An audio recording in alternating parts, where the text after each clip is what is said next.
भाजपनं ठेवलं 125 जागांच्या विजयाचं उद्दिष्ट। जिंकण्यासाठी संघर्ष होईल अशा 75 जागांवरती विशेष लक्ष देणार। 6 नेत्यांवरती सोपवली विभागवार जबाबदारी।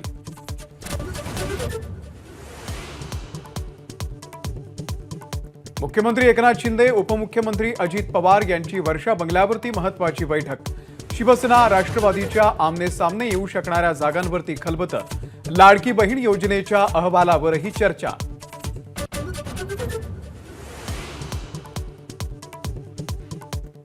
आगामी विधानसभा निवडणुकीमध्ये ठाकरे गट मुस्लिम उमेदवार देण्याची शक्यता। अंबादास दानवे यांची एबीपी माझाला एक्सक्लुझिव्ह माहिती।